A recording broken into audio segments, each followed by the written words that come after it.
दोस्तों 1 मई 2013 जब पहली बार प्रीति दिल्ली के बाहर जा रही थी, जिसकी वजह से उसे थोड़ी बहुत घबराहट भी थी। दरअसल 23 साल की प्रीति राठी दिल्ली से नर्सिंग की पढ़ाई कर रही थी और इसी दौरान इंडियन नेवी में नर्स की वैकेंसी निकली।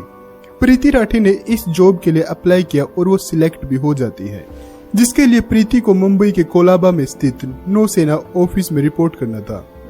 इसी वजह से प्रीति मुंबई जा रही थी और वो पहली बार दिल्ली से बाहर जा रही थी।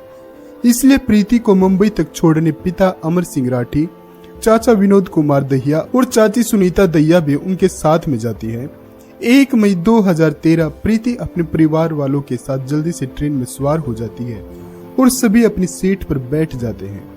ट्रेन के अंदर एक युवक ऐसा भी था जिसने अपना चेहरा गमछे से छुपाया हुआ था और वो कभी उठकर बाथरूम की तरफ जाता और कभी वापस आकर सीट पर बैठ जाता और वो अक्सर प्रीति को झांकने की कोशिश करता। सुबह के 8 बजे ट्रेन बांद्रा स्टेशन पर पहुंच जाती है और प्रीति, उसके पिता, चाचा और चाची सभी ट्रेन से उतर जाते हैं। ट्रेन के सफर के बाद प्रीति थोड़ी थकी हुई महसूस करती है, इसलिए वह थोड़ा धीरे धीरे चलती है, जबकि प्रीति के पिता और उसके चाचा चाची प्रीति से कुछ कदम आगे होते हैं। अचानक प्रीति महसूस करती है कि किसी ने उसके कंधे पर पीछे से हाथ रखा है और उसके कदम रुक जाते हैं, जिसके बाद वो पीछे मुड़कर देखती है। प्रीति जैसे ही अपना चेहरा पीछे करती है, उसे वही लड़का दिखाई देता है जो अपने चेहरे को गमछे से छिपाकर ट्रेन में उसके सामने बैठा हुआ था। प्रीति कुछ समझ पाती उससे पहले ही वह नकाबपोश लड़का एक डिब्बा निकालता है और उस डिब्बे में रखी चीज को प्रीति के चेहरे पर जैसे ही वह फेंकी हुई चीज प्रीति के चेहरे पर पड़ती है,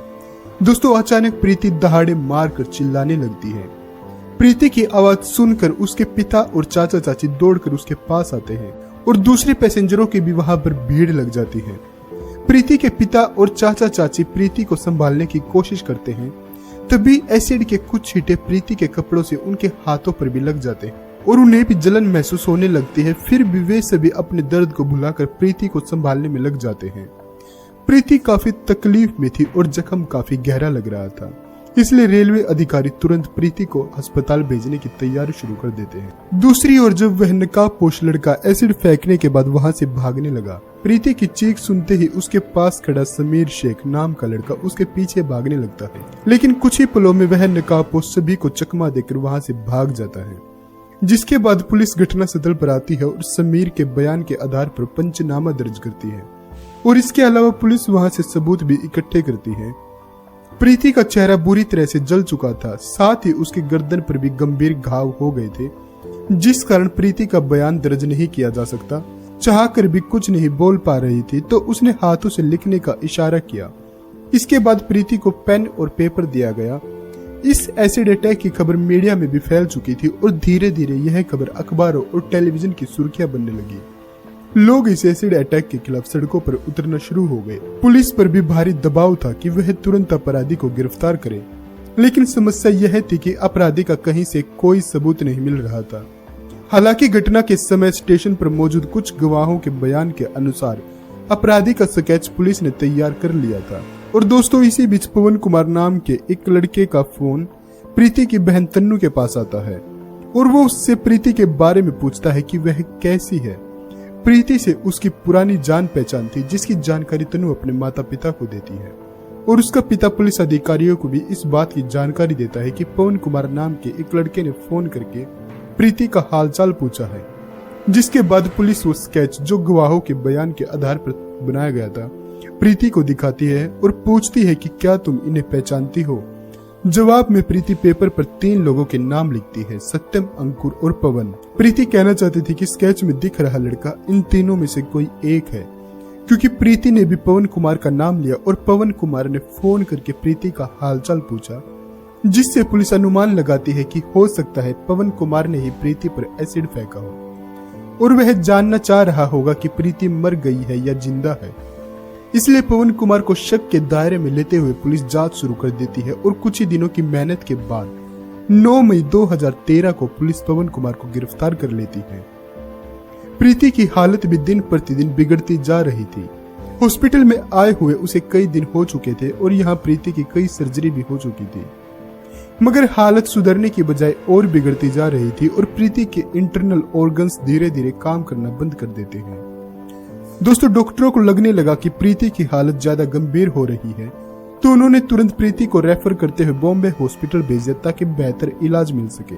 तो देश के टॉप स्पेशलिस्ट डॉक्टरों की टीम बनाई जाती है और उन्हें प्रीति की इलाज का जिम्मा दिया जाता है। लेकिन अंततः 1 जून 2013 को दिल की धड़कन रुकने की वजह से प्रीति इस दुनिया को छोड़कर चली जाती है। प्रीति की मौत की खबर से देश में गम और गुस्से की लहर दौड़ जाती है। दोस्तों प्रीति की मौत के बाद पोस्टमार्टम किया जाता है और उसके शव को अंतिम संस्कार के लिए दिल्ली लाया जाता है। प्रीति की मौत और अंतिम संस्कार के बाद हर किसी की एक ही मांग होती है कि जल्दी से जल्दी प्रीति के कातिलों को कड़ी से कड़ी सजा दिलाई जाए। पुलिस ने भी पवन कुमार नाम के लड़के को गिरफ्तार कर लिया था, लेकिन समस्या यह थी कि पवन कुमार के खिलाफ किसी भी तरह का कोई सबूत नहीं था। भी मुंबई में नहीं बल्कि रोहतक में था। और बाद में पुलिस भी पवन के फोन का लोकेशन हिस्ट्री निकलवाती है, जिससे पता चलता है कि घटना वाले दिन पवन कुमार वास्तव में रोहतक में था। जिसके बाद प्रीति के पिता कोर्ट में एक रिट पिटीशन फाइल करते हैं और सीआईडी से जांच की मांग करते हैं और कोर्ट यह मांग मान भी लेता हो। मामले की जांच सीआईडी मुंबई को दे दी जाती है। जिसके बाद सीआईडी के अधिकारी प्रीति के कुछ नजदीकी रिश्तेदारों से भी पूछताछ करते हैं। रिश्तेदारों से पूछताछ के दौरान उन्हें पता चलता है कि पड़ोस में ही रहने वाला अंकुर नाम का एक लड़का, जो कि प्रीति से बहुत प्यार करता था, उसने प्रीति को प्रपोज भी किया था, लेकिन प्रीति ने साफ मना कर दिया था। इसके अलावा अंकुर पवार प्रीति से ही शादी करने की जिद कर रहा था, लेकिन प्रीति ने इस प्रस्ताव को भी ठुकरा दिया था। और पुलिस तुरंत अंकुर का पता लगाती है और उसे पूछताछ के लिए बुलाती है। पुलिस अंकुर से पूछती है कि 1 मई 2013 को तुम कहां थे।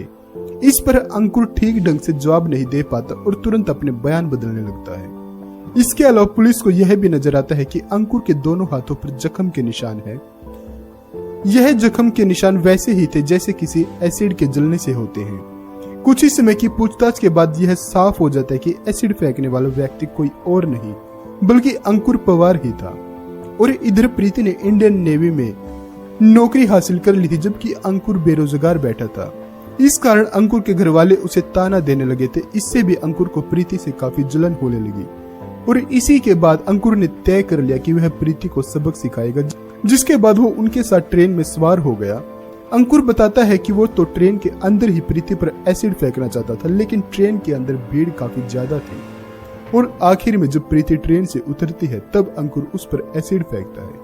अंकुर ने जरूर अपना गुनाह कबूल कर लिया था, लेकिन पुलिस के सामने अभी भी अंकुर के खिलाफ कोई पक्का सबूत नहीं थे। इसलिए पुलिस अंकुर के खिलाफ सबूत जुटाने में लग जाती है और अंकुर की फोन डिटेल निकलवाई जाती है। तो पता चलता है कि 1 मई को अंकुर निजामुद्दीन स्टेशन पर था और फिर उसकी लोकेशन 2 मई की सुबह यानी घटना वाले दिन मुंबई के बांद्रा टर्मिनल पर थी। जिसके बाद अंकुर की आइडेंटिटी कंफर्म की जाती है।